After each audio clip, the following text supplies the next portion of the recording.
Beneath the peaceful surface of this lake lurks a monster, which has the power to wipe out the millions of people who live within its reach. Because deep in the bottom layers, the water holds a sinister secret. It's killed before, it can kill again. Scientists are now in a race against time to stop this serial killer from striking once more.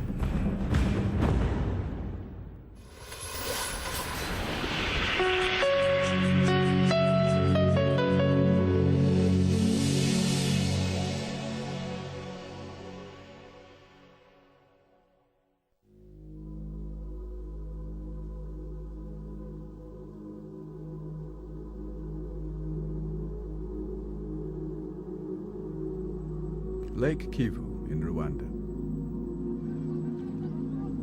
2 million people live and work along its shores. Shortly after these pictures were taken, the volcano, Mount Nyiragongo, just 18 kilometers away, erupted.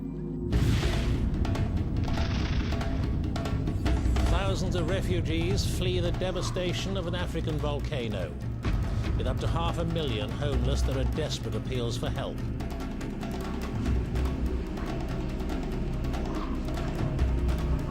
Volcano crisis goes from bad to worse. 50 people are feared dead in an explosion.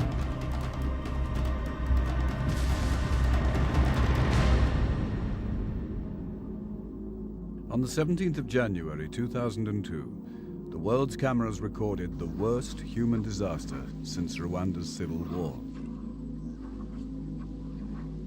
But behind the scenes, scientists were concerned that an even greater catastrophe was about to overtake the millions who live here. People thought that this was the disaster, but ironically, these people were lucky. I was watching this and thought this could be just the beginning. Millions could die.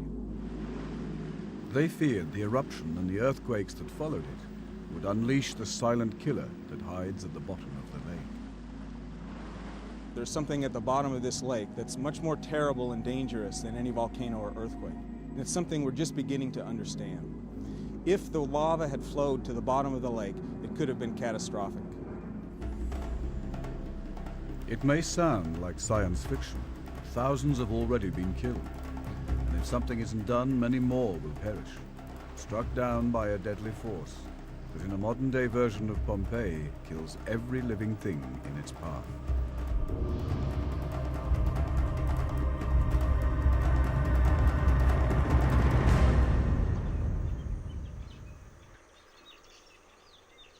The killer in the lake first struck in 1984 in Cameroon, West Africa.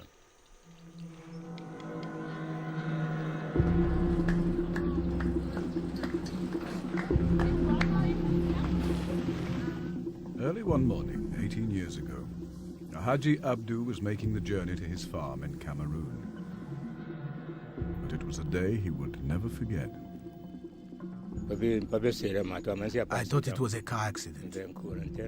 I stopped my bicycle and I stood still. I saw dead people all over the road. I knew something terrible had happened here.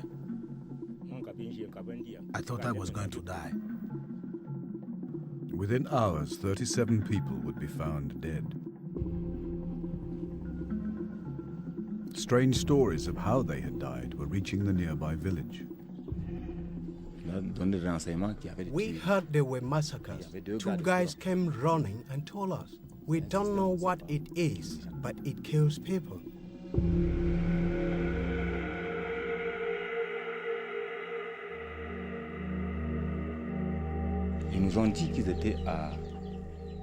They told us there were 12 people in the truck and 10 of them died. We asked them how did they die.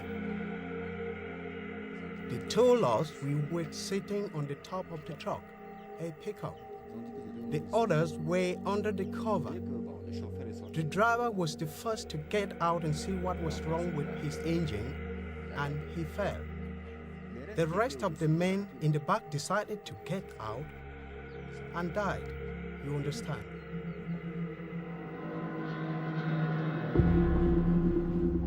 It seemed like everyone had died without a struggle. It was as if they had been hit by a highly contagious disease. The first doctor on the scene was Pierre Zambou. Nothing prepared him for what he was about to see. People were afraid. We had never seen anything like it before. People lying dead on the road, like the coffee would dry on the drying sheds. People were terrified the infection would spread. We had no mask, nothing, no gloves either. We used our bare hands. We put them in the military jeeps and left. Death had come so suddenly, and to so many. There were rumors that someone had released a deadly biological weapon. A few minutes later, the corpses were at the hospital, all dumped there. The police were there too to prevent all contact with the population.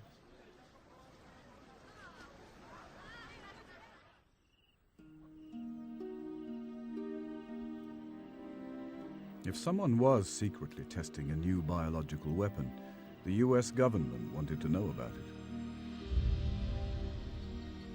A few months later, they sent a scientist to investigate the bizarre events at Manoon. That scientist was Professor Haraldur Sigurdsson. It was a very serene, calm-looking place, but you had the sense that there had been death here before.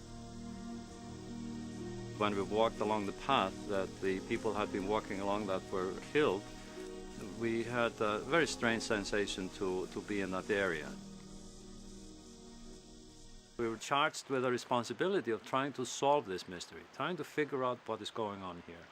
Possibly something that has never been seen before, never been documented before.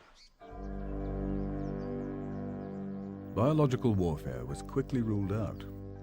It looked much more as if the victims had been suffocated. But by what?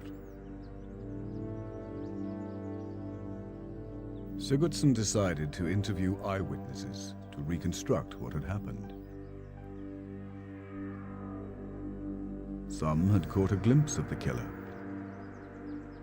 We saw a cloud, a thick white cloud, a few feet away from us. In an instant, it was gone. This was the first clue, a deadly white cloud. And the killer had left a second, apparently more important clue. When we got up there, we passed someone who was fleeing, who told us, "You are going to die, you're going to die. Something smells bad up there." It was the smell of rotten eggs and gunpowder.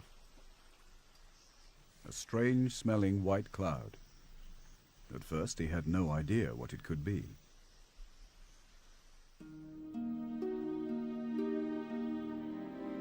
But there was one other clue. All 37 people had died on the road that ran past the lake. Wherever the killer had come from, Sigurdsson was now convinced that it must have something to do with the lake.